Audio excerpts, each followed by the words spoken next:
အားလုံးပဲမင်္ဂလာပါတက္ကနာဆောင်နေပြန်လဲကြိုဆိုလိုက်ပါတယ်ဒီနေ့ကျွန်တော်ပြောသွားမှာတော့ကျွန်တော်မှရှိတဲ့ဖိုးမဖြတ်နိုင်တဲ့ဂျာစီလေးတစ်ထည်ကျွန်တော်ပြောပြပေးသွားမှာဖြစ်ပါတယ်အဆုံးထိကြည့်ပေးပါအောင်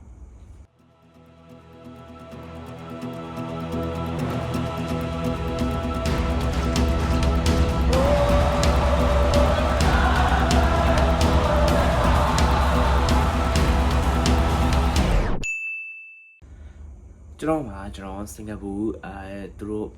အာဆင်နယ်ရဲ့ friendly match ပွဲသွားတော့ကျွန်တော်ဒီကစားသမားတွေရဲ့ autograph တွေကျွန်တော်ရလာတယ်ပေါ့နော်ကျွန်တော်ဘယ်လိုရလာလဲကျွန်တော်ဘယ်လိုပြောမလဲဒီဂျာစီနဲ့ပတ်သက်ပြီးတော့အမှတ်တရတွေဘယ်လိုရှိလဲဆိုတာကျွန်တော်ပြောပြပေးသွားမှာဖြစ်ပါတယ်သူတို့ open training လုပ်ကြရပေါ့နော် Arsenal training open training လုပ်တဲ့နေ့ကျွန်တော်အဲ့တော့ဘလောင်းမမရှိဘူးဗျ open training ticket ကစင်ကာပူဒေါ်လာ40လားလေးရမသိဘူးဗျအဲ့စင်ကာပူဒေါ်လာ40လားလေးနဲ့ကျွန်တော် open training ကိုသွားတယ်သွားပြီးတော့ကျွန်တော်တို့ open training တွေသူတို့ဘလို့ကစားသမားတွေဘလို့က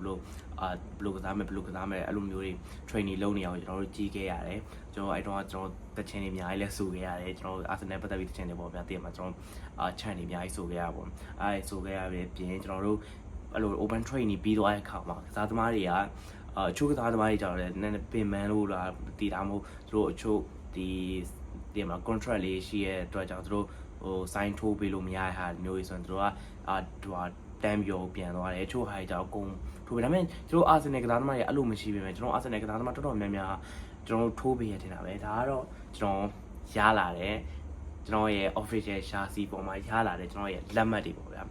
ဘာတွေရလာအောင်ဆိုတော့ချက်စောင့်ကြည့်ပေးပါအောင်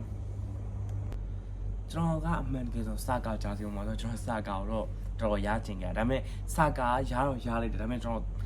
ဘယ်လိုမှမလဲနောက်လူတွေကတားတိုးတယ်ဗျာတကယ်ပါသူတို့စီနဲ့ကျွန်တော်စီမတူပါကျွန်တော်စီကကစားသမားတွေတွေ့ရခဲရင်းနေဗျာခဲရင်းတော့တွေးဖို့ဆိုရင်တန်းပြီးတော့လိုချင်ကြတော့တားတွန်းကြရဗျာတားတွန်းကြတော့အဲ့လိုကစားသမားတွေကတိတ်ပြီးနည်းနည်းတော့ဘယ်လိုမှနည်းနည်းတော့အနွိုင်းဖြစ်တယ်ဗျာအနွိုင်းဖြစ်တဲ့အတွက်သူတို့ဒီအဆာကာဂျာစီကတော့နည်းနည်းလေးမတူလိုက်ဘူးဗျာဒီမှာနောက်ကတွန်းလိုက်တဲ့ချိန်ကျွန်တော်ရဲ့အင်ဂျီကိုစာကာဆွဲထားတဲ့ချိန်နည်းနည်းလေးလိုလေးဖြစ်သွားဗျာအဲ့တော့သိမရလိုက်ဘူးဗျာဒါတော့ကျွန်တော်ကျန်တဲ့ဟာရလိုက်တဲ့ဟာတွေပါကျွန်တော်ဘယ်သူတွေရအောင်ဆိုတာချက်ကြည့်ပေးပါအောင်ပထမဆုံးအနေနဲ့ကျွန်တော်ကဒီကျွန်တော်တို့ရဲ့ဘယ်လိုပြောမလဲ invisible ကျွန်တော်တို့2004တည်းအတိုင်းကျွန်တော်တို့ရွှေဗလာရတဲ့နှစ်ကကစားသမားတွေဖြစ်တဲ့ Givedo Saber နဲ့ River Law ရဲ့လက်မှတ်လည်းရခဲ့ပါတယ်ဒါကသူတို့ကကွင်းထဲမှာတော့မဟုတ်ဘူးကျွန်တော်ကွင်းပြင် activity တွေ join တဲ့အခါသူတို့ကအဲ့လိုမျိုးလက်မှတ်လေးထားထိုးပေးသွားတာပါဒီမှာဖြစ်တဲ့ sorry ဒီဘက်ကပြန်လာရတယ်ဒီမှာကဒါက River Law ရဲ့ sign ပဲဖြစ်ပါတယ်ဒီက River Law ရဲ့ sign ပဲဖြစ်ပါတယ်ပြီးတော့ဒီတောင်လေးဒါလေးကဒါ Givedo Saber ရဲ့ကျွန်တော်တို့legend တွေပေါ့ဗျာ legend 2ယောက်ရဲ့ sign ပဲဖြစ်ပါတယ်ဒါကတော့ကျွန်တော်ပြောပြတဲ့အတိုင်းဒါကစာကာပေါ့နော်ကျန်တဲ့ဒါတွေကတော့ဒီ GM8 ဆိုတာ GM ဒီ GM ဆိုတော့ကျွန်တော်တို့ရဲ့အခုခြေစွမ်းပြနေတဲ့ကျွန်တော်တို့ရဲ့အငယ်ကောင် Gabriel Martinelli ပဲဖြစ်ပါတယ်နောက်ပြီးတော့ဒီဟာကကျွန်တော်တို့ရဲ့အခု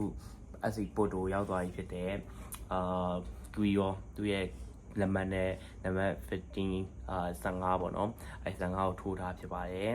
နောက်ပြီးကျွန်တော်ရဲ့ကိုရီးယား captain ကြီးကတော့ကျွန်တော် sorry ကျွန်တော်ဆိုတာတွေမှာတစ်ချက်ပြန်ရှာထားမလို့ဒါတော့ကျွန်တော်ကိုရီးယား captain ကြီး ODK ရဲ့နံပါတ်ဖြစ်ပါတယ်သူကအိတ်နဲ့တခါလေလို့တွဲထိုးတာပေါ့နော်သူODK နောက်ပြီးတော့ODK ကိုထိုးမှာသူက Martin နောက်ပြီး8ကိုထိုးတာပေါ့နော်ဒါပေမဲ့ကျွန်တော်တို့ကလူရင်းများတဲ့အတွက်သူအမြင်ထိုးပေးရပါပေါ့နော်နောက်ပြီးတော့ကျွန်တော်တို့ရဲ့ဒီရကတော့ကျွန်တော် Trossard ပါကျွန်တော်လက်ဝင်းက2ယောက်လုံးရလိုက်တယ်ကျွန်တော်လက်ဝင်းကတော့လက်ဝင်း2ယောက်လုံးရတဲ့ဒါကတော့ကျွန်တော် Trossard ဒါကတော့ကျွန်တော် Marvino ဖြစ်ပါတယ်ကျွန်တော်ဒါဒီရပဲရတယ်ကျွန်တော်စတယောက်ရလိုက်သေးတယ်မှန်တယ်ဒါပေမဲ့အဲ့ကျွန်တော်ဘယ်လိုလဲကျွန်တော်မှားမှန်မိရကျွန်တော် Marvino နဲ့ကျွန်တော်ဟိုကနေမှားမှန်မိရကျွန်တော်အဲ့ကျွန်တော် Academy ကတယောက်ကကျွန်တော်မရလိုက်တာပေါ့နော်ကျွန်တော်မှားမှန်မိရပေါ့ဒါပေမဲ့ဒါကတော့ကျွန်တော်ပေါ်မှာဘယ်လိုမလဲအဖိုးတန်ဆုံးဂျာစီပေါ့နော်လုံးဝအဖိုးလည်းဖြတ်လို့မရတော့ပါဘူးဒါကျွန်တော်ဘာလို့ဒီကကယ်ရွေးပါတော့ကိုရီသင်းဒုတိယလူထပ်မဖြစ်ဖဲနဲ့ဒီကကိုရီဟာခြေစွမ်း ကောင်းပြီးခြေစွမ်းမှန်ပြီးတော့ကျွန်တော်တို့အဖျားမရှူးဘူးဆိုရင်ဒီကကျွန်တော်တို့ဖလားတွေရခဲ့ဒါကြီးကတော့ကျွန်တော်တို့လုံးဝအဖိုးလုံးဝဖြတ်လို့မရတဲ့ဂျာစီလေးတစ်ထည်ဖြစ်ပါတယ်ကျေးဇူးတင်ပါတယ်ကျွန်တော်ကဘယ်လိုမှမလဲ YouTube စလုပ်တဲ့ပြန်အမားတွေပါရင်လည်းကျွန်တော်တို့ထောက်ပြဝေဖန်ပေးကြပါဦးအားလုံးလည်းနောက်ဗီဒီယိုမှာတွေ့ကြပါမယ်